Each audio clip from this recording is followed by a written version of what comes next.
Olá, pessoal, tudo bem? Nós vamos começar aqui o webinar do Senac, falando sobre empreendedorismo. Mas antes da gente começar, eu queria saber se vocês estão me escutando, se vocês estão vendo tudo direitinho. Me dá um ok, por favor, nos comentários, para a gente começar efetivamente. Tudo certo? Legal. Então vamos lá. Primeiro eu quero me apresentar.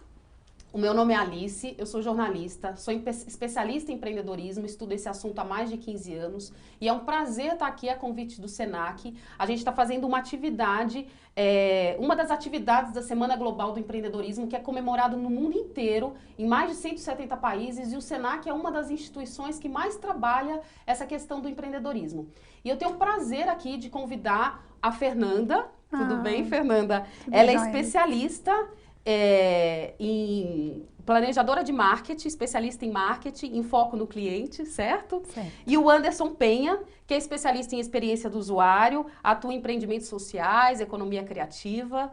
Então eu acho que vai ser um bate-papo muito fluido, muito bacana. E eu queria que vocês também participassem. Nós três estamos aqui mais para a gente trocar uma ideia e que vocês participassem juntos. Então comenta aí, quem quiser fazer pergunta, gente, é super bem-vindo. As perguntas de vocês são prioridades pra gente. Eu só vou pedir para vocês colocarem hashtag antes da pergunta, porque facilita de vocês serem encontrados no meio dos comentários. Então quem quiser fazer pergunta já agora, já manda o nome que a gente vai comentar aqui com vocês, ok?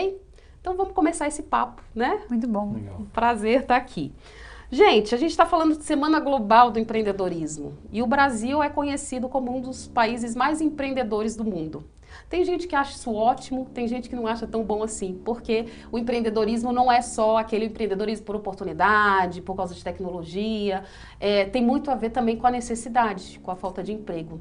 Então, a gente tem que falar isso para não ficar também uma coisa assim, as pessoas às vezes acham que o empreendedorismo é a solução de todos os problemas. Eu acho que a nossa responsabilidade aqui é a gente falar dos dois lados dessa moeda, né? Um país que tem muito desempregado, mais de 12 milhões. Então as pessoas estão querendo aí aprender a empreender. E essa é a primeira pergunta, eu acho. É possível aprender a empreender? O que vocês acham? Fernanda, vou deixar com você. Eu acho que é possível aprender a empreender, assim como é possível desenvolver, acho que qualquer outra atividade que tenha mais a ver com as soft skills, as habilidades leves.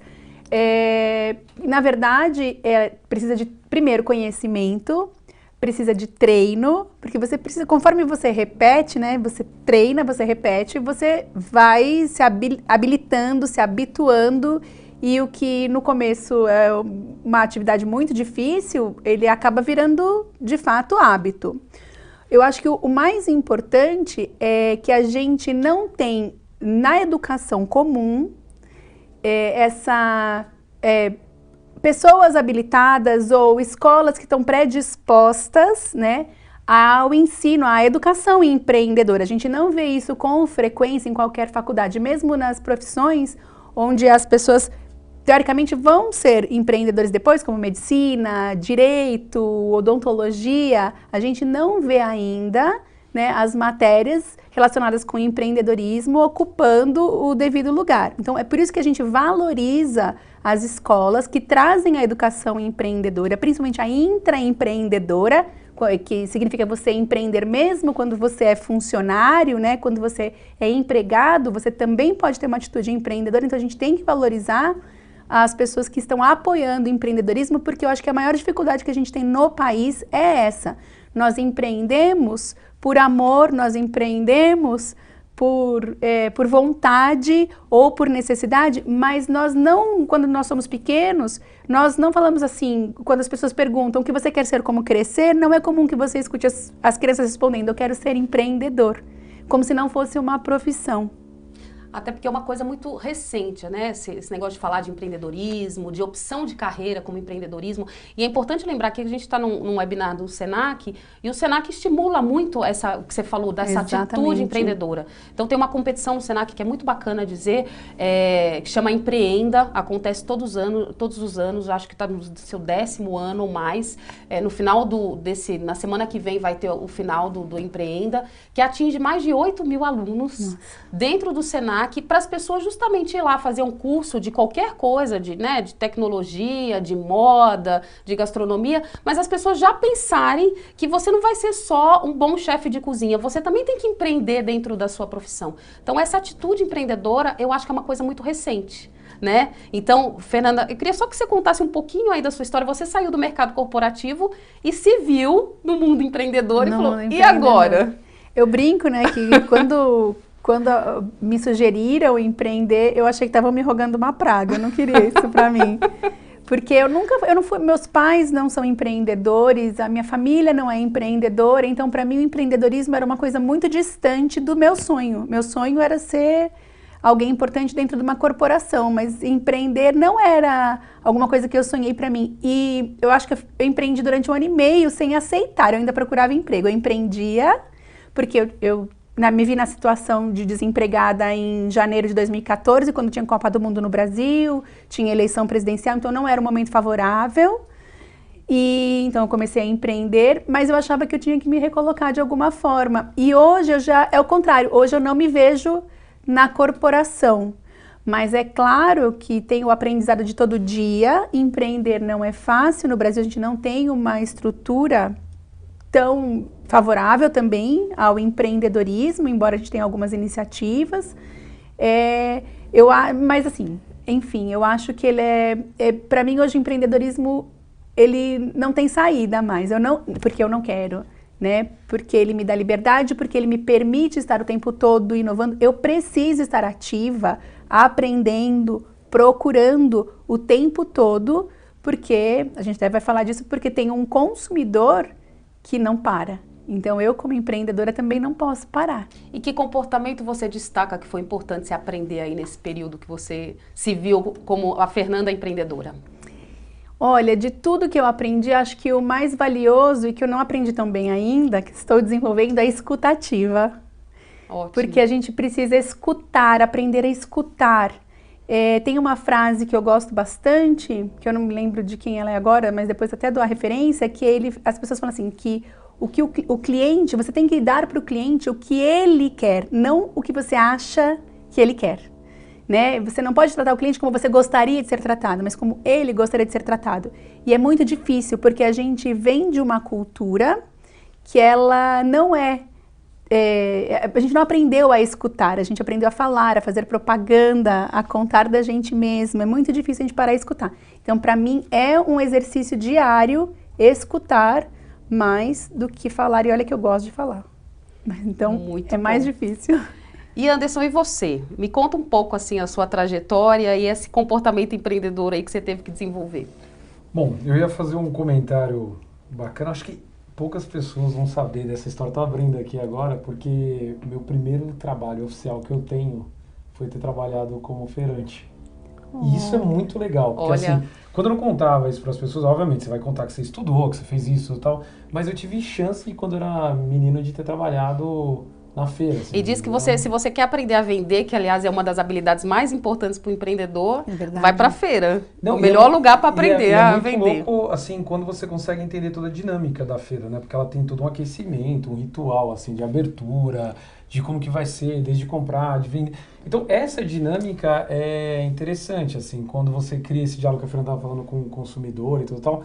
Você tá ali, né? Muito visceral o que você tá sentindo ali na hora que você tá vendendo e trocando. É muito aqui, tete a tete. Você tá com, entre aspas, o teu concorrente do lado, fazendo propostas. Então você vai tendo muito o que é a vida mesmo. A feira, ela é um olhar muito interessante. E por que eu tô falando um pouco sobre isso? Eu sou pai. Eu tenho 2 filhos. E parece besteira, mas as pessoas não levam seus filhos na feira hoje. E às vezes a gente fala assim, nossa, como é que eu vou educar, né? Vou chegar para as pessoas e falar assim, vamos educar sobre empreendedorismo. Existem diversas preparações ou fases que a gente pode olhar no nicho da educação. Desde a educação formativa, que acontece em instituição igual o Senac, mas você tem algumas outras como sociedade, que é desde criança, como é que a gente aprende ou faz com que as pessoas entendam o valor de empreender. E quando a gente fala sobre empreender, ela é muito importante que a gente está falando assim. Tem um conceito na física, né, que a gente fala que trabalho é força versus deslocamento.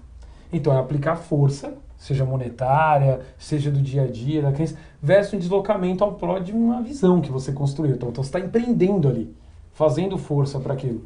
E a gente começa a perceber que assim, quando você fala para uma criança que ela pode fazer uma ideia e vender essa ideia, ou trabalhar com isso, ou ela vê como que pessoas estão lidando com desenvolver isso. um projeto, você está começa... empreendendo. Sim. Então assim, quando você pega escolas que têm por objetivo, né, programas construtivistas, elas começam a desenvolver projetos, elas começam a apresentar esses projetos e ela começa a dialogar com a sociedade do tipo, isso tem valor ou não? Então eu vejo assim, pela minha filha, né? Minha filha hoje, ela faz as roupinhas da boneca dela. Ela não tem comprado mais, assim, ela tem feito os desenhos. Ela tem amigas na escola dela que tem interesse? Tem. Ela faz. Ela cobra? Não cobra. Por que não é essa? A intenção é assim, ela tá vendo que nesse processo tem algumas pessoas que veem valor no que ela faz e ela começa um processo de negociação. Se ela troca por uma pulseira com a amiga, de novo, que a gente volta para o mercado de escambo, isso vai fazendo com que a criança vai aprendendo a troca, o valor do trabalho dela versus o trabalho do outro.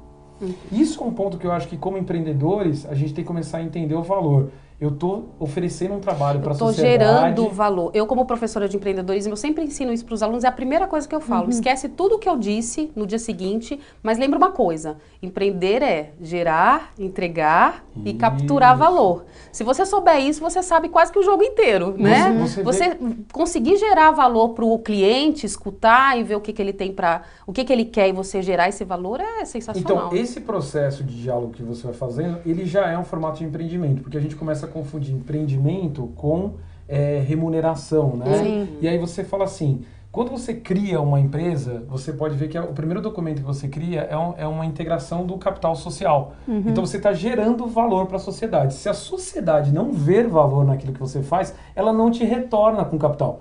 E você não pereniza esse teu empreendimento. Então assim, se você não está produzindo valor para a sociedade, você automaticamente não vai gerar financiamento disso. Óbvio que tem várias discussões que até quem está assistindo a gente aqui vai poder perguntar assim do tipo, tá, mas eu gero valor e às vezes não consigo transformar isso em... Capturar. Em remuneração. Capital, em remuneração. E aí você fala assim, não, tem outras estratégias de como dinamizar isso, que é como que você vai fazendo testes para poder captar recurso nisso. Mas, sim, é possível educar. Sim, uma nação onde as pessoas são mais empreendedoras, independente da remuneração, ela faz mais, ela faz mais pela sociedade, ela faz mais por si, porque automaticamente tende a ser uma sociedade mais protagonista. Agora, uma coisa que a gente tem que levar em consideração, existe ambientes, meios que facilitam esse empreendimento para que ele floresça e tem outros que são mais árduos para isso acontecer. Mas eu acho que basicamente de onde que eu falo, eu acho que eu posso falar desse lugar hoje que assim, de uma pessoa que já passou por empreender quando eu era mais jovem, hoje ainda empreendo e vejo como que eu estou passando isso como educação dos meus filhos e das pessoas que eu tenho lidado, com jovens de uma forma geral. E como isso é uma atitude para a vida inteira, né? Sim. Você vai empreender a vida inteira. Gente, eu queria falar das perguntas, assim. Só para agradecer primeiro, tem gente de Portugal assistindo a legal. gente, Bebedouro, Guaratinguetá. Então, assim, a gente está atingindo aí, manda mais. Eu acho que é super bacana a gente saber que tá atingindo as pessoas, né? Tá impactando as pessoas. Eu vou fazer algumas perguntas. Peraí. Achar nas perguntas as pessoas que mandaram. Bom, vamos lá. Acho que vai chegar depois, porque a gente perdeu aqui, mas tudo bem. Eu queria que vocês falassem, Fernanda, principalmente você que é especialista, assim, na hora que te apresentei, não sei se deixei muito claro, a Fernanda é especialista em marketing digital, né? Ensina aí as empresas, principalmente as empresas, né? O conhecido B2B, de empresa para empresa, a entrar nesse mundo completamente digital, que deixou todo mundo até a gente, né, assim, eu acho que as novas as gerações que começaram, nasceram com a internet, até que entendem um pouco, mas a gente que é imigrante digital, a gente fica meio perdido, né, tudo é instantâneo, tudo é automático, e a pessoa da vendinha, né, eu tava, antes, nos bastidores aqui, eu tava contando, eu tenho meu pai tem uma lojinha em Belo Horizonte, como é que ele lida com o digital? Como é que um comerciante, como é que um dono de restaurante, como é que as pessoas hoje, os empreendedores, os pequenos empreendedores lidam com o digital? Então, tem gente trabalhando bem direitinho E tem gente que ainda não entrou nessa onda de que a gente chama de transformação digital, né? Que é quando o cliente descobre que ele tem poder, porque, na verdade, a transformação digital é o cliente através, né? O consumidor. Quando ele ganha poder através de todas as soluções de tecnologia que estão disponíveis para a gente hoje, e ele entende que ele deixa de ser um consumidor só de informação, de conteúdo, e passa a ser produtor. Então, antes a gente sentava como consumidor e assistia o que a televisão mandava, o que o rádio mandava, o que o jornal mandava, sem direito à resposta. A gente passou a ter o direito de mandar a resposta e hoje, olha só a onda de influenciadores que a gente tem quando o consumidor passa a ser o emissor da informação. Eu estou começando com essa fala, por quê? Porque eu tenho certeza que todo empreendedor que tenha lojinha, por menor que ela seja, ou que tenha um pequeno negócio, como consumidor, ele é bem empoderado. A gente sabe exatamente o que a gente quer, quando a gente quer, para quem reclamar, como brigar por alguma coisa que a gente não, por um atendimento que a gente não ficou satisfeito como consumidor. Mas quando a gente vai para o outro lado, como fornecedor, a gente se esquece desse comportamento. Então, para a gente atender bem digitalmente o consumidor, o primeiro exercício que a gente tem que fazer é de pensar como a gente gosta de ser tratado, né? Olha, deixa eu ver qual é o meu comportamento quando eu estou do lado de cá. E aí, ir para o lado de lá e observar, perguntar, conversar com os seus clientes para escutar, por exemplo, como eles gostam de comprar. Eles gostam de fazer, por exemplo, vamos supor que eu tenho um restaurante. Eles gostam de receber a mensagem por WhatsApp de qual é o cardápio do dia? Ou eles gostam de receber essa informação por Instagram? Ou eles prefeririam que isso chegasse por e-mail? A gente só tem uma forma de acertar quando a gente fala de atender o cliente. É a gente escutar dele o que é melhor para ele. Então, a gente conhece as ferramentas. Quando a gente vai dar aula de digital, a gente fala assim, olha, eu não vou ensinar ninguém a fazer post, porque todo mundo sabe fazer post bem direitinho, todo mundo está fazendo post. Então, a gente só precisa entender qual é a mensagem e qual é a melhor ferramenta. Qual é a mensagem que meu cliente quer escutar e qual é a melhor ferramenta para que essa mensagem chegue até ele, com o que ele está acostumado. Então, não é difícil não estou falando que não é complexo, mas estou falando que assim, não é difícil que a gente se coloque numa posição de planejamento, de olha, o que eu vou fazer daqui para frente. E eu acho que o mais interessante no digital é que ele faz os negócios se equalizarem. Mesmo que eu seja pequena, eu posso ter uma grande presença digital, se eu acerto a mensagem e se eu acerto a ferramenta. Isso não me faz menor que um melhor restaurante da cidade. Se eu acerto a ferramenta, se eu acerto, né, a mensagem, vou ficar repetindo 1000 vezes isso, eu consigo ter uma representatividade talvez até melhor que o melhor restaurante da cidade no mundo digital. Se você conhece muito bem o seu público. Se você escuta, a gente vai repetir também 1000 vezes, escute o seu público, escute a tal da escutativa. Ela é difícil, a gente não foi treinado para isso. A gente vem de um mundo, de uma época em que inovar era você pensar no que um produto pode fazer de melhor. E não é isso hoje, né, Anderson? Inovar é você escutar o que o seu cliente tem de problema e pensar numa solução para aquele problema. Eu tenho uma coisa que eu acho importante falar, e até hoje em aula eu falo isso, assim, antigamente a gente achava que inovação era uma coisa muito distante. Sim. É claro que hoje isso, né, as pessoas estão entendendo melhor e tudo, mas inovação era o último iPhone. E não é isso, né? Inovar é você escutar a pessoa, ela quer receber o cardápio por WhatsApp de manhã, porque aí ela já faz o pedido. É muito mais fácil do que você ficar, vou criar uma tecnologia, eu não tenho dinheiro, então vou cruzar os braços e vou reclamar que meu faturamento está baixando. E talvez se você criasse uma nova tecnologia, ela não tivesse a adesão que o WhatsApp, que já está aí há tanto tempo, tem. As pessoas já usam. Para que eu vou criar alguma coisa nova, gastar um dinheirão? Não estou falando que não é tudo que precisa de plataforma nova. Tem coisas que sim, precisam. Mas para que eu vou contra uma tendência? Se todo mundo está usando uma ferramenta, por que eu preciso de outra? Eu só preciso entender como aproveitar aquela solução e potencializar. Uhum. Eu vou complementar um pouco essa fala aqui, que eu vou trazer um outro lugar para a gente avaliar aqui nesse papo nosso. Tá ótimo. Lembra da história do empreender lá no cerne do empreendimento, do que é e tudo tal? Tem uma coisa interessante, né? A gente tem que lembrar que, assim, antes do período, no período feudalista para trás, por mais que a gente fala que tinha troca de valor e percepção entre homens e mulheres na caverna, vamos colocar disso, mas vamos entender, assim, comércio, negócio, de uma forma geral. Depois do modelo feudalista, né, porque você produzia para um rei, uma rainha, você produzia para um reino. Então você não tinha que desenvolver valor, você tinha que só produzir ali para manter a vida daquele feudo. Quando os comerciantes eles saem e eles são estabelecidos fora do sistema feudal, eles começam a estabelecer negócio entre eles. E aí você começa a ter as trocas dos comerciantes. Aí depois vai vir aí para os genoveses e tudo tal, a própria Marco Polo, né, ali quando a gente coloca, você percebe que assim, a história do Marco Polo reza a lenda que não é verdade, só deixar isso claro para todo mundo, assim. É conhecido como o primeiro empreendedor, né? E não é verdade. Mas é muito interessante que o que se passava? Os genoveses, né, os venezianos, eles negociavam sim, mas quando eles fazem o processo de troca, o que eles percebem? O fato deles saírem do feudo, ficarem externo e começar a negociar com povos fora de onde ele habitava, fazia com que a percepção do valor de algo que estava nessa região, que não valia nada, quando ele ia para a China, ele levava coisas da Europa que a China falava assim, pô, não tem isso aqui. Então a percepção de valor que era lá era muito maior.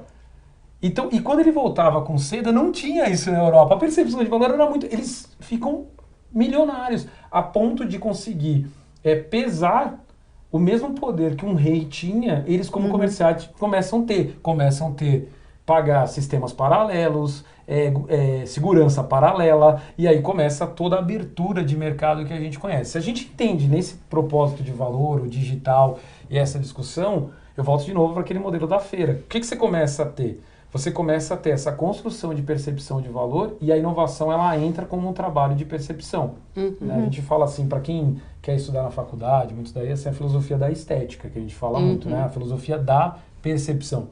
E a gente tem que entender que percepção você tem ela no nível do indivíduo, do grupo e do mundo, da sociedade de uma forma geral. Então, quando você está criando valor, tem coisas que você fala assim, nossa, isso tem determinado valor para mim, porque eu nunca tinha visto isso. Isso é novo. Às vezes tem valor para nós três aqui, porque nós nunca vimos, e tem valor porque o mundo nunca viu. Obviamente que quando você consegue construir percepções de valor nessa envergadura, você está falando assim, poxa, eu posso ter um negócio que engata no mundo afora porque o mundo inteiro não viu isso. Então lá eu consegui emplacar um WhatsApp da vida que o mundo inteiro começa a se alimentar disso. Quando as pessoas decidem trabalhar dentro do que é tendência ou do que é contra a tendência, ela está se expondo à seguinte situação. Eu vou ir contra essa tendência, mas eu vou correr o risco para criar um novo mercado. O prêmio que ela espera no final disso é abrir uma ruptura do tamanho do mercado mundial. Se ela começa a entrar no mercado, que ela quer criar uma padaria que seja diferente hoje, e ela quiser trabalhar na região que ela está, ela fala assim, qual que é o tamanho do mercado que ela tem? É o mercado dos 4 quadras, né? Tem uma regra para quem trabalha com padaria, se tiver alguém aqui num comércio desse tipo, depois fala pra gente, não é isso, não é tal. Mas existia a regra das 4 quadras, porque a pessoa não se desloca mais do que 4 quadras para ir numa padaria. Pode reparar que você vai ter serviços muito bem dimensionados para essa região. E aí você começa a discutir assim, então o meu universo é tentar criar uma inovação igual, sei lá, vamos dizer, igual o WhatsApp foi feito, igual o Netflix fez. Poxa, eu começo a negociar coisas para mudar o meu bairro. Quando entra o sistema digital, que você falou do principal mercado, ou quando você entra compras por solicitação online, né? Como os diversos que a gente tem hoje aqui no Brasil, que está dando super certo, são empreendimentos assim como o iFoods que tá vindo aí para dar uma outra conotação, né? São empresas brasileiras que estão crescendo bastante. Você começa a falar assim, poxa, eu brigava com as pessoas no bairro. E agora o cara fala assim, não, cara, o cara de 5, 10 quadras, num raio de até 5, 7 quilômetros, começa a ofertar serviço para os clientes que você também tinha. E aí você fala assim, a minha padaria não vai ser, eu não tenho problema com esse negócio digital, porque esse negócio aí é para esse pessoal de tecnologia. Não, você está começando a ver uma mudança molecular, assim, no microcomércio, porque as pessoas não perceberam, estão vendo agora, talvez até tardiamente, de que a mudança de percepção de valor impactou o consumidor final, porque ele abre o celular dele e fala assim, poxa, o que eu posso comer hoje? Antigamente eu só tinha pizzaria do lado, agora tem o japonês, pizzaria, o mexicano, e aí você começa a ver que há uma concentração. Eu canso de abrir meu aplicativo, os aplicativos que eu acesso dentro de casa, e falo assim, cara, quando é que a galera vai entender que não dá mais para abrir uma pizzaria? Porque na hora que eu abro o aplicativo, o volume de pizzaria versus outras comidas que eu gostaria de provar é muito grande. E eu não tenho diversidade hoje. Eu ainda estou concentrado num tipo de cozinha, porque as pessoas não sabem fazer essa leitura digital. Se você abrir hoje um celular com o aplicativo, você já consegue fazer uma análise estratégica clara. Posso só fazer uma interação? Porque tem uma pesquisa que mostra que, na verdade, aplicativos desses de transporte de comida, enfim, eles não impactam só os deliveries, né? Eles impactam também... as pessoas deixaram de frequentar restaurantes e deixaram de cozinhar em casa. Verdade. Então ele tem um impacto muito maior do que a competição entre os deliveries. A concorrência não é só pizzaria com pizzaria, Não. padaria com padaria. Quer dizer, a concorrência é muito... Não saio mais de casa, é muito maior. mas também não cozinho mais. E aí você começa a Com imaginar, a comida né? da mãe. Com o supermercado, com o mercadinho, a concorrência até é com a muito maior. padaria. Não, aí você começa, a cadeia de eletrodoméstica, como que é Sim, efetuada. que é Então aí impactada. você começa a falar assim, se isso é tendência, o que que ela desdobra? Se ela é contra a tendência, qual o efeito que ela tem? Então, quando você discute esse ponto de vista, você começa a falar assim, não, isso é um comportamento social que está acontecendo e ele vai se desdobrar dessa seguinte forma. Então, é importante para todos os empreendedores entender, sim, o digital, mas também o comportamento social que gera Sim. disso. E aí isso vem uma pergunta de uma pessoa que está assistindo aqui, a gente, a Karen. Aliás, ela faz duas perguntas. Primeiro, o impacto da inovação no empreendedorismo. Eu acho que a gente acabou de falar nisso, né? Mas aí ela pergunta, quais são as competências que a gente precisa ter nesse novo cenário 4.0? E aí eu acho que é legal também a gente explicar um pouco, né? Isso da indústria 4.0, ela até fala isso. A transformação digital, a indústria 4.0. Jogar a bola para vocês. Agora eu jogo Eu pra falo. você, lógico, é muito mais da tua O que área de tem startup. sentido de uma forma geral, assim, mundo afora, né? Eu não quero ficar falando sobre sociedade desenvolvida ou subdesenvolvida. Eu tô falando sociedades que deram Sim. foco para uma coisa e outras sociedades que deram outros focos. O que eu tenho percebido muito é que com o advento de muita tecnologia, está acontecendo cada vez mais um contramovimento agora. E fica muito claro que esse contramovimento, ele depende... Por que a gente ficou falando muito dos soft skills ou habilidades leves, né? Porque, dado que a gente começa a perceber que vai ter muita automatização de alguns trabalhos, o que cabe ao ser humano? Que se não criar, fazer e tudo tal. Eu tive oportunidades em países afora que eu fui fazendo algumas pesquisas e trabalhos como eu tenho feito. É que assim, cara, as sociedades mais desenvolvidas, as pessoas estão voltando a fazer trabalho manual, cara. Sim. Você vai para o Japão, as pessoas estão fazendo trabalho manual. A Alemanha está promovendo o trabalho manual. Dentro do próprio Estados Unidos, hoje, começa a surgir uma sociedade que eles estão chamando assim, made in tal lugar, feito em tal lugar. Na tal comunidade, né? A Isso. tendência da comida orgânica. Ou Então, feito ali né? no microsistema, tudo tal. Então, assim, como inovação é a percepção do novo, como eu já falei para vocês, né? Às vezes uma criança, ela pode ter nascido na era mais digital. Quando você mostra para ela um gravador que ela nunca viu, ela tem uma sensação, a percepção daquilo ser novo para ela. E ela quer resgatar, fazer aquilo de novo. Então, a gente tem que saber trabalhar a velocidade de percepção, porque não é só olhando para frente, ela olha para todos os lados. Eu canso de falar que percepção de tempo linear é só quando você está escrevendo um livro. Na nossa cabeça, o passado, o presente e o futuro está tudo acontecendo aqui agora. Então, assim, essa discussão sobre a inovação como um formato de ruptura e dessa sociedade, o Japão vem estudando agora a discussão sobre a sociedade 5.0, né? Então, quando você fala muito disso, é dessa sociedade que transforma, que engaja, que faz. Quando você pega instituições, né, a gente está falando muito sobre o Senac, na hora que ela faz o próprio Empreenda, ela tem estimulado que por meio do game, por meio do jogo, ou por meio dessa vivência, desse laboratório, as pessoas comecem a experimentar um pouco mais o que é empreender, como lidar com isso. E isso também são mecanismos que você usa dentro desse processo de inovação para experimentar novos tipos de comportamento. E é importante dizer, em competições como Empreenda, né, que você trabalha a tal das soft skills que a gente tem falado, tanto das habilidades, porque quando você vai fazer um curso, você aprende mais as competências técnicas. E quando você entra nesse tipo de programa, você começa a trabalhar essas outras competências, essas habilidades que elas não são mensuráveis, elas não são tão tangíveis. Quer saber vender, saber se comunicar, saber escutar bem, saber falar bem. Então, isso tudo é importante hoje, tá no pacote de aprendizado, né? Sim. De aprendizado de comportamento empreendedor. Eu posso só fazer Claro. um comentário? Porque eu acho que tem uma coisa que ela completa o que o Anderson falou, que é ele fala assim, olha, quando uma criança vê, né, o gravador, eu acho que a gente tem que ter um pouco essa visão de criança para desenvolver, para a gente se adequar ao futuro. Porque a gente está muito acostumado a basear o nosso comportamento pelo que a gente veio trazendo até agora. E a gente sempre tem uma referência, a gente faz escolhas por comparativo, né, por comparação. A gente sempre compara para tomar uma próxima decisão. E você se libertar de qualquer comparativo e observar, sabe assim, olha, tá bom, vou com um olhar neutro, vou sem opinião, deixa eu entender o que está acontecendo aqui. É muito importante para desenvolver qualquer uma dessas soft skills, essas habilidades leves, porque qualquer que seja soft skill, ela provavelmente vai estar ligado ao comportamento em grupo, porque a gente fala de liderança, a gente fala de trabalho em equipe, de gestão de conflitos, tudo isso que são coisas que o robô, né, não vai fazer. Então, estar aberto, aprender a não trazer julgamento, é dificílimo. A gente não foi treinado para isso, mas já existem escolas como o Senac mesmo que estão treinando, e é difícil encontrar, né, esse tipo de capacitação. Mas que a gente já está fazendo esse treinamento. E é bacana que o Caco faz uma pergunta que eu achei interessante. Caco Silva. Inovar é cultural ou é uma disciplina? O que vocês acham? Vou esperar você falar. Eu acho que é disciplina. Pode ser cultural, obviamente se você nasce num ambiente inovador, você tem uma vantagem, né, nesse jogo.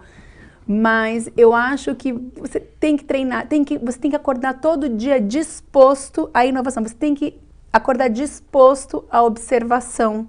Você tem que acordar disposto ao olhar de criança. Deixa eu ver o que é novo aqui. Arriscar, não ter medo de perder, de errar. Não ter medo de errar, não ter vergonha, de não se sentir, né, humilhado porque você fez uma coisa que não deu certo. E é difícil, é muito difícil a gente também não se julgar, né? Porque não se julgar tem que ser uma habilidade de quem está disposto a fazer diferente, né? O termo, né, que chama descondicionamento do olhar, que é o termo do olhar da criança, ele é assim, a gente já nasceu numa sociedade, eu vou tentar responder isso, a pergunta dele é difícil, porque é difícil? Não é ou. Então, quando a gente já Mas sai poderia ser e ou. Que quando você sai dessa ditadura do ou e você começa a enxergar com e, você fala assim, sim, parte é cultural. Porque você vê que se você foi criado dentro de uma cultura que valoriza o novo, do experimentar, de se você errar, ninguém vai te taxar, né? Você vê que tem culturas que as pessoas erram, elas podem ir lá, voltar a captar dinheiro de novo no mercado, colocar, desde que pague as contas, vamos colocar assim... Existem culturas, eu acho que a brasileira ela tem passado por migração, mas ainda não está assim. Se você acabou, você não tem chance de voltar de novo e empreender mais uma vez, como se empreendedorismo fosse o jogo de uma única via. A gente está falando que empreendedorismo e inovação são experimentações, tem hora que você acerta, tem hora que você erra. E eu gosto de falar muito isso assim, porque você trabalha com inovação, não quer dizer que você vai acertar sempre. Não. Aliás, se você não tiver histórias de erro, você não está fazendo nada que era novo, porque você já estava fazendo algo que você sabia. Que ia dar certo. Isso é meio que um paradoxo. Então, assim, se eu estou fazendo algo novo, eu também não sei totalmente onde isso vai chegar. Você tem como melhorar, diminuir os riscos, mas você está sempre brincando com o risco, não tem jeito quanto a isso. Então, assim, parte, ele envolve essa cultura de se expor e de estar, e o meio, como parte, né, o ambiente como parte da construção cultural, ele vai facilitar para você ou não. E esse parte dessa disciplina, né, como aprendizado, ou disciplina como ação de executar, ele também exerce que esse é um indivíduo dialogando com o meio. Que é como é que ele se prepara para, como é que ele se testa para, como é que ele faz para. E quando ele faz isso, ele leva para uma outra condição, que é influenciar o meio a qual ele vive. Eu vou abrir um parêntese para vocês, que é o seguinte. Numa era digital que a gente está agora, pode dar a conotação que a gente está à espera do próximo empresa digital avassaladora. Só que eu percebo que sociedades bem evoluídas são sociedades que conseguiram estabelecer serviços básicos com alta qualidade. Assim. Você gostaria de ter a farmácia do seu lado que te atende bem, a pessoa que cuida dos seus filhos na escola te atendendo bem, para que você também tenha tempo para prestar o seu serviço melhor. Isso eu não estou falando que as pessoas que estão cuidando do seu filho não estão tirando do teu tempo de pai e mãe de cuidar. E você quer que as pessoas que cuidem do carro cuidem melhor e que tenha valor por aquilo que você está fazendo. Então, assim, que o mecânico que vai cuidar daquele automóvel... então agora a gente não tem mais carros. Estamos para a economia da experiência. Tá, então quem vai arrumar o Uber? aí a gente começa a ter uma discussão que, assim, existe espaços ainda no mercado. A forma como a nossa cultura foi levando a gente faz com que a gente não veja merecimento nesse trabalho. Só que o que a gente está mais demandando hoje no país, na minha leitura, não sei na de vocês, são serviços de alta qualidade básica que a gente poderia fazer, e tem brecha pra caramba pra gente fazer isso, usando sistemas digitais ou não, mas evoluir no sistema de serviços que a gente tem, Com certeza. ou até mesmo de indústrias que a gente tem, pequenas indústrias que a gente tem, e que a gente poderia, mas aí falta a cultura para poder dar essa A percepção, né? Porque Sim. a gente está vivendo, a gente vive num país com muito desemprego, mas tem isso, muito emprego se perde com a transformação digital e muitas novas funções são criadas. São criadas, sim. Dependendo da percepção que você tem. Por isso que é Kaique o nome do Caco. O Caco, a pergunta do Caco, ela é uma pergunta assim, de extrema relevância, mas se você tem que ter o olhar que você vai dar para a profundidade para responder essa pergunta, porque a resposta envolve as duas coisas, mas você vai vendo como é um diálogo que acontece aí. Legal. Né, Caco respondeu sua pergunta. Se não, gente, faz pergunta, coloca a hashtag que eu vou lendo aqui, tá? Conforme ao nosso tempo, a disponibilidade. Vou fazer uma pergunta da Graziela, de Sorocaba. Ela fala: como identificar o diferencial do meu negócio para vender algo que já tem na região? Que eu acho que é uma dor aí que muitos empreendedores têm, né? Ah, eu tive uma ideia ótima, outro já teve. Então, assim, como você diferencia? Olha, eu acho que primeiro a gente tem que escutar, de novo voltar para a escuta do cliente. Que clientes você tem que estão felizes com o seu serviço? Você já perguntou para eles o que eles veem de diferente em você, para que você então possa potencializar sua comunicação, contando para mais gente que isso você tem de bom? Né? Porque, de novo, como está a sua comunicação? Ela está baseada no que você acha ou no que o cliente está valorizando? Então, acho que a primeira iniciativa é fazer uma pequena pesquisa com os seus clientes satisfeitos para compreender o que você tem de valor, de diferente. Mas acho que tem uma coisa que ela é importante, é que se você está num ambiente onde os negócios são muito parecidos, é bastante relevante que você consiga procurar novas formas de você inovar, de você se diferenciar, de você agregar valor. Muito disso hoje, a gente sempre fala que o cliente ele valoriza hoje mais que produto e preço. Ele não está procurando só produto e preço, ele está procurando uma vivência diferente com as marcas, com os fornecedores, com as empresas com quem eles negociam. E esse diferencial ele tem muito mais a ver com a emoção que a gente gera quando atende o cliente, né? Que emoção é essa? Ela é boa, ela é ruim, né? O que ele esperava? Qual a expectativa? Quando ele vem até o meu ponto de venda, até o meu negócio, que expectativa ele tem? E aí, descobrir formas não só de atender, mas de surpreender, de entregar algo mais. Porque o consumidor, nessa era digital, ele está mal acostumado. A gente sempre fica olhando para a grama do vizinho. Eu tô acostumado aqui, mas eu queria experimentar alguma coisa diferente, que me fizesse, né, receber mais, né? Que é a experiência. Então, eu acho que compreender as expectativas do cliente. Primeiro, quem está feliz por quê? Que mais eu poderia entregar que superasse a experiência, a expectativa que ele tem, né? E aí, teve uma frase que eu escutei também agora há pouco, que eles falam assim: a gente tem tudo, mas tem uma ansiedade muito grande por ter mais ainda. E eu acho que os novos empreendedores se preocupam muito com essa ideia de que um produto tem que ser diferente, tem que ser... E hoje em dia é muito difícil você achar uma coisa que ninguém está vendendo, ninguém está oferecendo, ainda mais que você tem, né? Não está só nos 4 quarteirões. Você abre o celular, você pode achar em qualquer lugar do mundo. Então, essa experiência, essa forma de atender o cliente, eu acho que é o pulo do gato. É o pulo do gato. Você vê que é muito interessante, né? Essa semana teve um anúncio do carro da Tesla. Sim. Que tá, assim, super polêmica no mundo do design. Tipo assim, o carro é feio, o carro é isso, o carro é bonito, pô, sacada, porque o cara saiu da silhueta dos carros SUV que a gente conhece para uma nova silhueta, o cara causou uma ruptura e tal. O que eu vejo muito do ponto de vista do empreendedor é que, assim, tem uma análise que é uma análise muito importante, que é a análise econômica de demanda e oferta. Na sua região, as pessoas têm mais demanda do que você é capaz de ofertar? Também. Se sim, ou você vai crescer investindo mais no seu negócio, ou não, você pode decidir ficar do seu tamanho para entregar essa experiência que você quer, porque às vezes você fala assim: eu quero crescer meu negócio e manter a experiência, às vezes você não consegue. E você tem uma outra relação do tipo assim, gerar outras pessoas no mercado. a gente tem que entender que isso não é concorrência, porque existe mais demanda do que oferta. Do ponto de vista econômico, você está falando assim, está todo mundo consumindo tudo que está sendo produzido lá. Quando é que você começa a ter uma sensação de concorrência realmente? É quando existe mais oferta do que demanda. E aí você começa a perceber a necessidade de fazer diferenciações. Essa necessidade de diferenciação, você volta de novo a buscar mecanismos para mostrar a diferença, por meio da comunicação, por meio do cuidado, por meio da experiência, por meio do preço. E aí você começa a ter uma conjuntura. Eu indico assim para ela que fez essa pergunta, tem um livro, eu vou citar um livro que hoje eu já considero um pouco antigo, mas ele é muito válido. Saiu um livro em 2004, chamava Estratégia do Oceano Azul. Era um livro muito bacana que ele falava sobre proposta de valor e sobre como as pessoas diferenciam o valor. Esse livro é interessante para você, ele faz um comparativo, né? Como é que você pode comparar um circo versus o Cirque du Soleil. Mas eu prefiro que você faça o seguinte exercício. Compara, para nós aqui de São Paulo, a gente tem muita cultura da padaria, né? Deixar isso bem claro que outras regiões podem não ter essa cultura.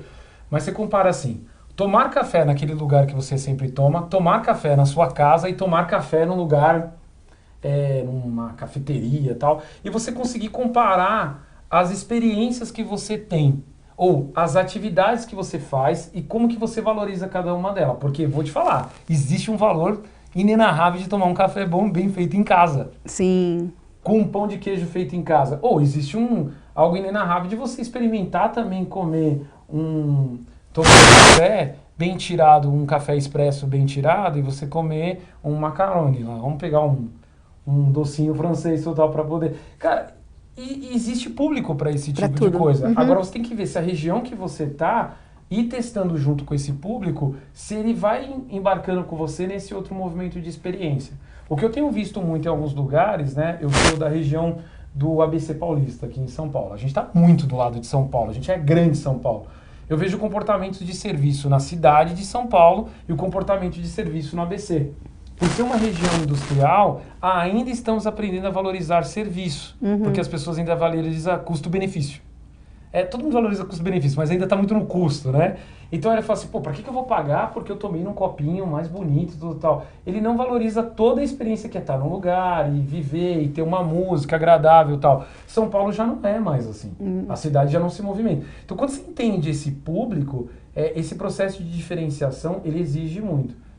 Escutativa, olhar. A gente fica repetindo isso aqui 2, 3, 4, 5, 10 vezes ou até o final do papo aqui, mas ele passa por essa educação do olhar também. E eu acho, Anderson, que você tem uma experiência importante, né, falando do ABC, para quem não é de São Paulo, quem está em outras regiões do país, o ABC tem muito esse negócio da antiga economia, as montadoras, os carros, numa época que as pessoas estão vendendo o carro para andar de aplicativo. Chique é transporte público, né? E você está empreendendo novas economias lá, né? Economia criativa, empreendedorismo social. Queria que você contasse um pouco essa diferença aí. Como é que numa região onde está tão acostumada com produto, como é que vocês conseguem mudar o comportamento, a cabeça das pessoas nessa economia, uma nova economia criativa, sabe, o de empreendedorismo social? Como é que vocês estão conseguindo lidar com isso lá?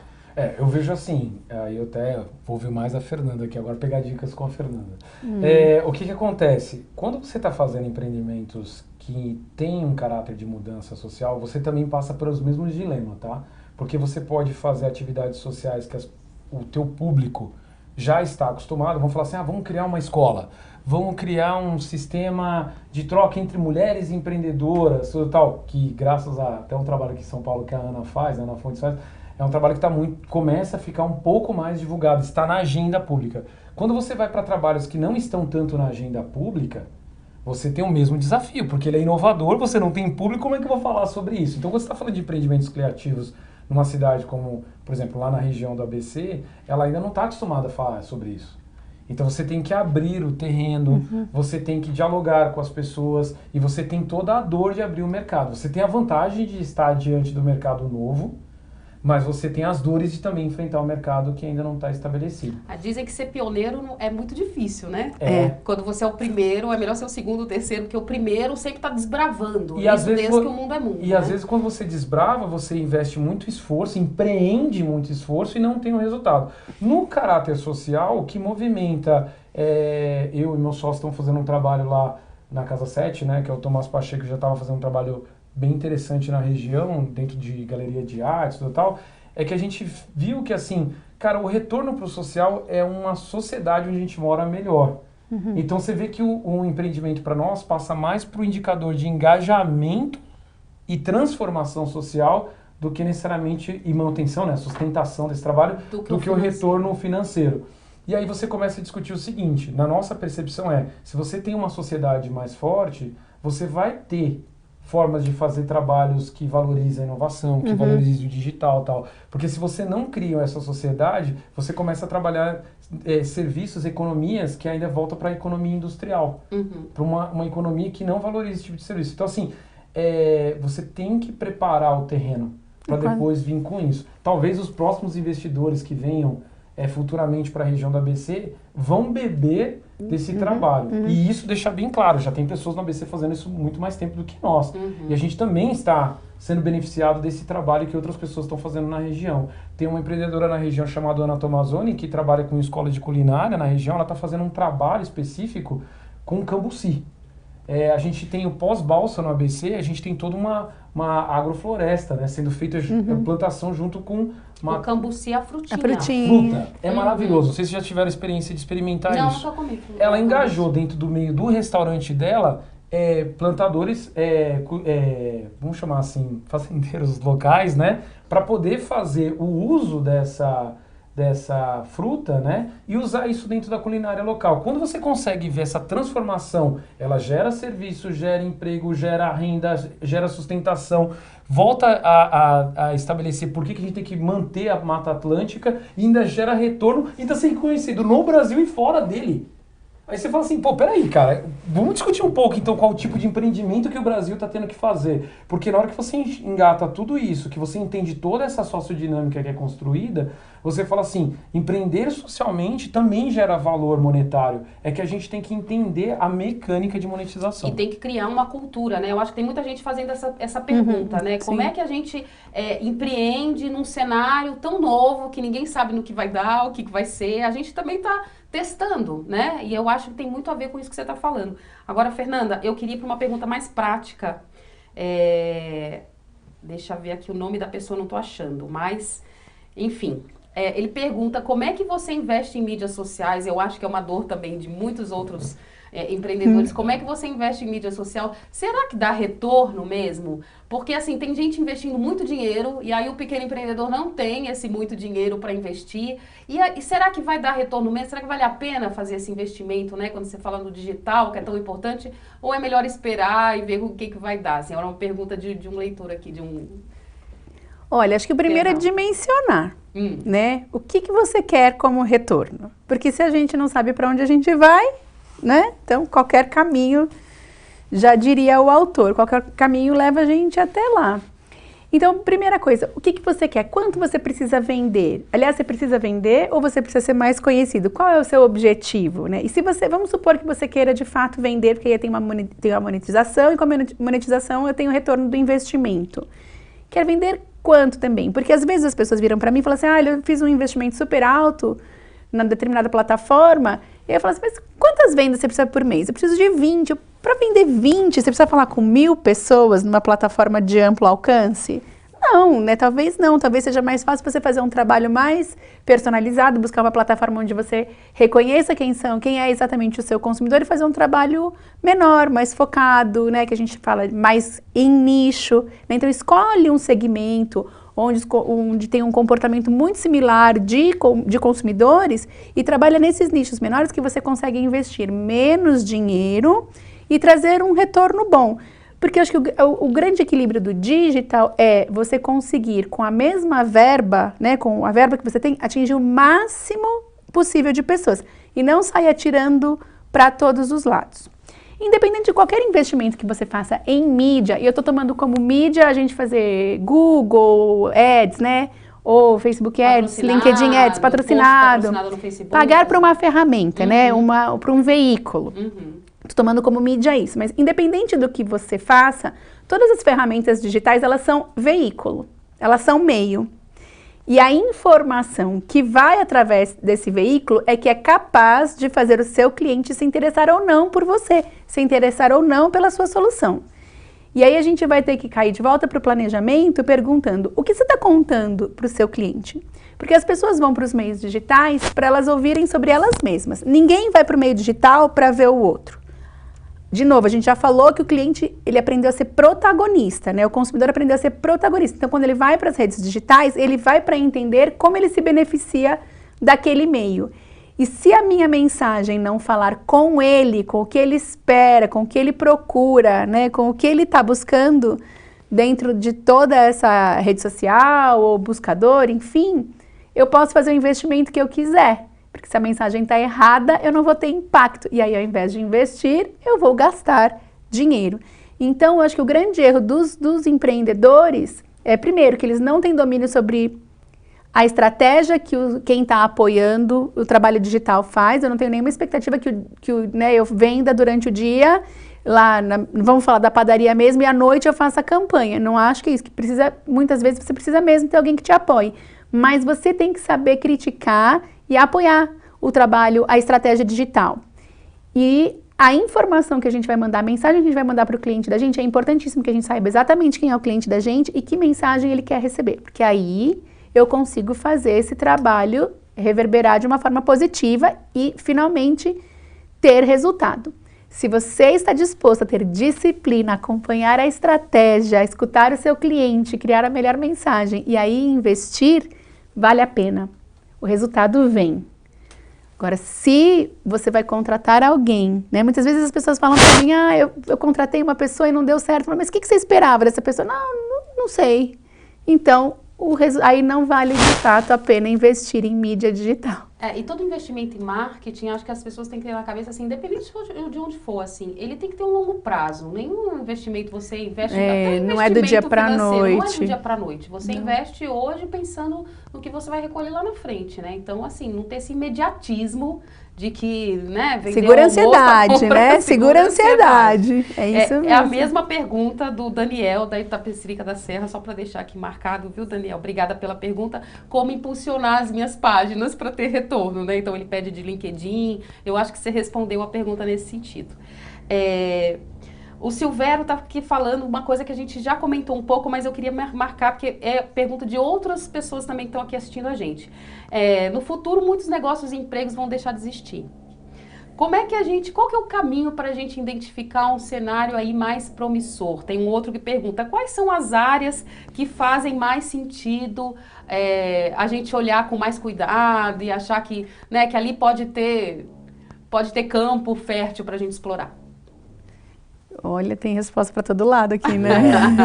Como eu falei, mas eu falei a última vez, você pode começar, agora eu te deixo, Anderson. É o seguinte, assim, eu vou falar sobre demanda e oferta, né? A gente acha que vai automatizar bastante coisa e a gente vai ficar desempregado. Se a gente tiver tempo ocioso, as pessoas vão querer usar esse tempo e vai ter demanda desse tipo de coisa. Eu estava com o ex-presidente de uma empresa aqui no Brasil, conversando com ele um tempo atrás, e ele falou assim, poxa, o que me perturba um pouco é o que eu vou fazer com o tempo livre, né?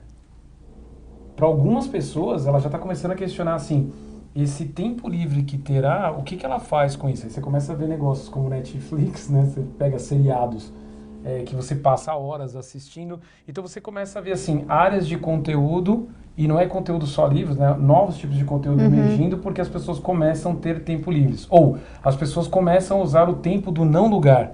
Você vê, né, a explosão que está tendo agora com os podcasts, porque as pessoas às vezes estão no trânsito e ele prefere ouvir o podcast dele porque ele começa a determinar a pauta do que ele quer ouvir. Algumas pessoas que vão viajar agora e quer fazer o famoso escola de culinária, né, os cooking school, porque ele quer ir para o lugar e aprender a cozinhar a comida do lugar. Então, assim, começa nesse modelo que a gente está vendo para o futuro. Eu volto a falar de novo, né? O ponto é você entender para onde a sociedade está migrando, que é o movimento, a sociodinâmica, e se essa sociodinâmica se confirma, o que essa sociedade vai demandar? aí automaticamente você tem apostas que você vai fazer. É por isso que você vai empreender. Se a resposta estava clara, já tem pessoas investindo e fazendo aquilo acontecer. Se a resposta não está clara, você empreende e corre risco para que isso seja feito. O volume de pessoas que devam ficar desempregado, uma grande discussão que a gente tem feito hoje na área de tecnologia é que, assim, é sem precedentes para nós o volume de pessoas desempregadas versus o número de pessoas que tem que se adaptar para entrar no novo mercado. Sempre ocorreu isso, mas a escala está ficando muito mais rápida de pessoas desempregadas com capacidade dessas pessoas se reeducarem, aprenderem, estudarem e se colocarem no mercado. Então, sim, instituições educacionais, né, o aprender constantemente, passa a ser demandado de outra forma, porque essas pessoas também exigem agilidade para aprender mais rápido, para voltar para o mercado mais rápido. Lembrando que a gente está numa sociedade do conhecimento, onde a qualificação é fundamental. Fundamental. A gente vai ter que aprender o resto da vida, então, né? Então você está se adaptando de novo. Pô, eu tinha um tipo de serviço desse tipo. Vou colocar de novo, né? Eu tinha uma mecânica. A minha mecânica já não consegue mais prestar serviço porque as pessoas no bairro não usam mais carro. Então, como é que eu evoluo com essa mecânica para ajudar para empresas de frota como a empresa do Uber? Ou, o que eu aprendi como mecânico que eu poderia levar para um outro lugar na sociedade? Eu poderia criar negócios para dentro de condomínios, de casas, de manutenções de outros equipamentos. Então, você começa a brincar com essa adaptação do tipo, a competência que eu tenho ou competências que eu tenho que desenvolver com essa nova demanda que o mercado tem. A pergunta dele é muito também, boa. assim. Alto nível das perguntas. Manda os lugares que vocês estão vindo, gente. É legal a gente saber, assim, de onde, com quem que a gente está falando, né? Eu acho que tem também, para colaborar, eu acho que a gente tem visto um movimento muito interessante de novos negócios competindo com empresas muito grandes, na verdade com mercados muito grandes, como, por exemplo, os bancos digitais competindo com os grandes bancos, e simplesmente por uma coisa que é princípio do empreendedorismo, porque negócios estão surgindo que resolvem problemas latentes, né? Então, quando a gente fala assim, olha, mas qual é o negócio do futuro? Sempre o negócio vai ser resolver um problema. Quanto maior esse problema, mais chance de você ter sucesso com a sua empresa. Obviamente, não só inovar na ideia, mas principalmente inovar na execução e garantir essa execução, porque a gente é bom de planejamento e ruim de acabamento, né? Acabativa, né? Bom de iniciativa e ruim de acabativa. Então, eu acho que a gente viu agora nos últimos anos esse movimento tremendo, por exemplo, não só dos bancos para desbancarizados, de saúde para quem não tem acesso à saúde pública. Então, tem várias startups que já são grandes empresas, né? E soluções. A gente tem visto essas soluções de mobilidade para o last mile, que são... 6 anos atrás a gente falasse que a gente andar de patinete, por exemplo, né?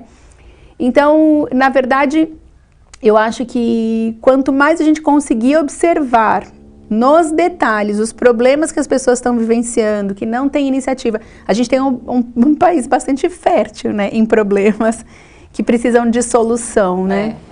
Empreender no Brasil acaba sendo um bom negócio, porque é um país cheio de problema, né? Cheio de só problemas. A gente saber identificar esses problemas, trazer as soluções. Eu ia falar que é um país cheio de oportunidade.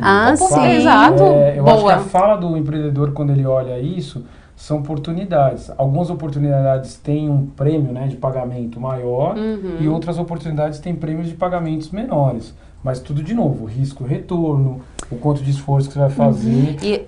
Eu queria só fazer uma colaboração, porque eu lembrei dela, porque tem uma pesquisa que a SAP soltou agora no começo do ano, que fala que o tamanho do mercado, o tamanho do dinheiro que está parado.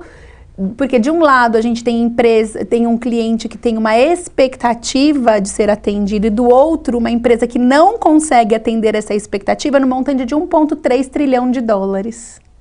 São negócios que não acontecem porque as empresas não conseguem escutar os clientes e oferecer o que esses clientes O problema esperam. ou a oportunidade está aí, não tem ninguém para oferecer Muito a solução. dinheiro, a gente está falando de muito dinheiro. Agora, um ponto que eu colocar para todos que estão assistindo, a gente discutindo aqui, é assim, o que o mundo digital trouxe para nós, tá? Em relação a empreendedores que empreendiam antes de 2005. A gente tinha os empreendedores por necessidade, por oportunidade. Existe agora empreendedores que eles conseguem validar se a ideia dele tem valor para a sociedade usando caminhos digitais. Desde você criar um vídeo no YouTube, fazer uma campanha simples no Instagram da vida, ou se você tem algumas plataformas de financiamento coletivo, você consegue ver o quanto aquela tua ideia está disponível. E o que eu tenho visto muito pouco hoje ainda no Brasil é a gente usar desses mecanismos. Do tipo, deixa eu ver se as pessoas gostam. Ah, tô lá, de novo, agora vou voltar para um caso da padaria, vou fazer um outro tipo de costura. Eu não pago às vezes 50, 100 reais para fazer um teste e ver se as pessoas gostariam de experimentar um pãozinho diferente que eu estou fazendo naquela região. E aí você perde de usar esse mecanismo digital e fala assim, poxa, eu só investi 50, 100 reais, não foi 1.000, 2.000, 3.000 reais. E já vi se eu tenho um público de interesse ou não. Às vezes eu percebo que as pessoas não sabem usar o comércio digital dentro do próprio condomínio. De falar assim, poxa, eu poderia fazer um serviço, eu vejo hoje mulheres, né, empreendendo, que tem que cuidar de criança, e eu vou colocar aqui criança que o marido também tenha que cuidar, para não colocar nessa conotação das mulheres que cuidam da criança, mas assim, fisiologicamente, são mães que estão amamentando, querem se manter ativa por um período, saem do mercado de trabalho, quanto de mulheres estão com essa demanda, e às vezes ela não sabe como usar o digital para oferecer serviço na rua, no trabalho. Gente, demanda tem bastante, mas a leitura que tem que ser feita são esses mecanismos. A forma como as pessoas vão perceber isso e usar de forma criativa passa assim de novo, né? Por essa disciplina, por cultura, por estudar um pouco mais de como usar esse mecanismo. A gente pode trazer desde as grandes empresas, mas como isso muda para a pequena empresa. Eu estou falando, o crescimento de microempreendedores individuais até 2030 no mundo inteiro vai passar a ser 30% da economia, cara, assim, no mundo inteiro. Quando a gente está falando sobre isso, você está falando assim, a gente vai começar a se relacionar, nós três aqui, como microempreendedores individuais. A gente não sabe ainda lidar com isso. Então, assim, quem é a pessoa que hoje no condomínio coloca assim, faço isso, preciso disso? É ridículo. Eu tô falando assim, a gente parece coisa digital, você fala assim, eu só precisava ter uma placa. Posso ajudar você com e gostaria de receber serviços como isso dentro de um condomínio.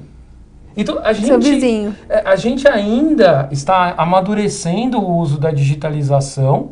A gente nem chegou lá ainda, nós estamos aprendendo a lidar isso, mas você vê que assim, é um novo paradigma social que a gente vai começar a estabelecer. Então, sim, alguns empregos deixarão de existir? Sim. Vão criar novos empregos? Vão. Nós temos que tomar, do ponto de vista governamental, fazer com que esse passivo social seja mais rápido engajado dentro da sociedade, seja por meio da educação, para que a gente possa estabelecer no mesmo ritmo que tem a ruptura de inovação ou digital, as pessoas também consigam se localizar e entrar de novo no negócio. Vou trazer uma outra estatística que 6% só das maiores empresas do mundo já conseguiram fazer a transformação digital. 6%, bastante. Quer dizer, a gente tem ainda muito para caminhar, né? Muita oportunidade. Lembrando aqui que a gente tem público de Bertioga, Portugal, França, Rio de Janeiro, Uberaba, Avaré, Catanduva, Osasco, Rio Claro e, é claro, daqui de São Paulo. Que bacana, um prazer estar aqui, vamos ficar mais um pouquinho. E aqui eu tenho uma pergunta ótima do Thiago. Eu tenho vontade e dinheiro para empreender. Thiago, essa pergunta foi ótima.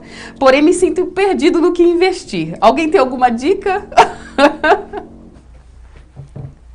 Fernando, você fala, eu dou minha dica do $1 milhão. A dica do $1 milhão. Olha, sabe que... Mas olha, ele tem as duas coisas principais, vontade e dinheiro, né? Eu acho que tem várias formas de você investir o seu dinheiro. Uma delas é você procurar, se você não tem ideia, tem um monte de gente que já teve uma ideia, que já montou um MVP, né, o mínimo produto viável, e está testando. Os amigos do Anderson tá cheio desses amigos, né? Nas startups. E você pode entender, por exemplo, como investir o seu dinheiro apoiando uma iniciativa que já existe, de uma ideia que é legal, que já começou. É uma das formas. Outra forma, acho que a gente falou bastante aqui, escutar os problemas da sua região, da sua comunidade e tentar entender como você resolve esse problema. Quanto mais resolver o problema de uma forma simples, de fácil consumo, melhor vai ser o resultado do seu negócio. Agora, eu investiria primeiro, uma das coisas que eu não tive chance de fazer e que se eu fosse começar com tempo, dinheiro, disposição, é educação empreendedora. Antes de tudo, para minimizar os erros mesmo. Então, a gente falou que errar é importante, mas é claro que você fazer tudo isso num ambiente controlado, você tem né, mais chances de sucesso. Se capacitar, né? A capacitação. E hoje a gente tem muita informação disponível. Isso é muito recente. Antigamente eu comecei 15 anos atrás, não se falava de empreendedorismo, não tinha capacitação, tinha poucas instituições que ensinavam. Hoje a gente tem muita informação. Então é ir atrás de informação, se também se colocar no risco, né? De procurar informação e de praticar essa informação, ver se é isso mesmo, se não é, volta atrás, né? Esse tempo acho que é importante. Ele falou que ele tem tempo e dinheiro? Ele tem tempo e dinheiro. Só não tem ideia. Vou falar uma coisa pra vocês. Ele quer uma dica. Essa resposta eu responderia da minha primeira metade da vida, eu responderia de um jeito e agora eu tô entrando na minha segunda metade da vida, né? Eu li um artigo sueco que ele falava assim, quando você aceita que você está chegando você avalia, né, o ciclo de vida do país, você aceita que você chegou na metade, é dali para baixo, e você encara que você já entrou na idade da velhice, a sua chance de ficar mais velho melhor, porque você aceitou isso antes. Se você deixa só para o final da vida, você só vai tratar de problemas depois. Eu ia falar que assim, quando eu estava na metade para o começo, você às vezes tem tempo e não tem o dinheiro para fazer essas coisas, mas você quer correr um pouco mais de risco. Quando você, isso eu estou perguntando porque ele vai conseguir avaliar isso da idade dele. Quando ele tem tempo e dinheiro e ele está numa outra metade da vida, é o quanto de risco ele quer correr e ele pode perder ou não esse dinheiro. Uhum. O que eu percebo é que, de novo, acho que como qualquer investimento, você tem que espalhar esse dinheiro agora no começo e testar algumas hipóteses, do tipo, poxa, algo mais maduro na região que eu tenho, mas que eu posso investir e transformar num serviço melhor do que está sendo ofertado, ou algo que eu posso pegar uma parte desse dinheiro e algo muito inovador, mas que eu corro um risco e talvez eu possa ganhar mais dinheiro porque vai ser muito novo, mas não, eu posso perdê-lo também. Então você tem que pensar isso como um portfólio de investimento. Investimento do seu tempo, investimento do seu dinheiro. Nós temos que lembrar que assim, né, existem regiões aqui no país onde você pode correr mais risco e tem regiões do país que você não pode correr tanto risco assim, porque você não consegue recuperar esse dinheiro. Também a sua idade faz com que você não recupere esse dinheiro tão rapidamente. Uhum. Aí você começa a ter o dinheiro como uma barra de prata, né? Porque se eu não acertar, como é que eu externo esse dinheiro de novo? Tem uma discussão de algumas pessoas que é assim, pô, e se eu errar, eu consigo voltar para o mercado de novo? Hoje o mercado tem valorizado pessoas que tentaram fazer seus empreendimentos e aprenderam com isso. Então assim, o que você ganha do empreendimento também quando você investe dinheiro? O aprendizado. Pessoal, falir em empresa é parte do jogo. Uhum.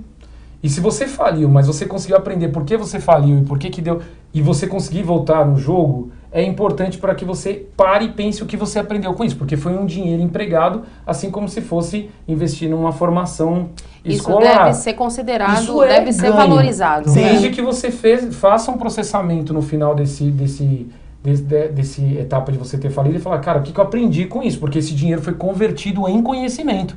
E a gente não considera isso. E aí, quando você pega esse tempo e dinheiro, você começa a falar assim, então, onde eu posso empreender de novo? Se ele tem muito conhecimento, ele já deve ter algumas áreas. O que eu volto a falar de novo para vocês. Pessoal, nós estamos num país que a gente fala hoje sobre startups, pequenas empresas voltadas para a tecnológica, né? Para quem não está na área de tecnologia, tudo tal. Mas nós estamos num país que, assim, até 2044, nós temos esgoto ao céu aberto. Nós temos oportunidade em um monte de lugar. Uhum. A gente não tem que ficar só olhando as oportunidades que algumas pessoas estão ligadas às tecnologias, estão presas ao Vale do Silício, falando para o Brasil tem demandas próprias, necessidades próprias. Nós temos demandas de serviços para mulheres, para mães. Uhum. Nós temos demandas de serviço hoje para o mercado de pet. Nós temos demandas de serviço hoje para pessoas que às vezes não podem se locomover porque não tem uma locomoção.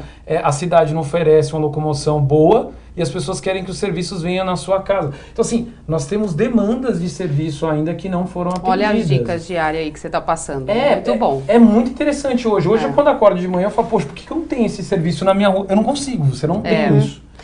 Mas eu vou fazer um contraponto, me dá licença para discordar um pouco quando você fala que você está na outra metade da sua vida, eu acho que não.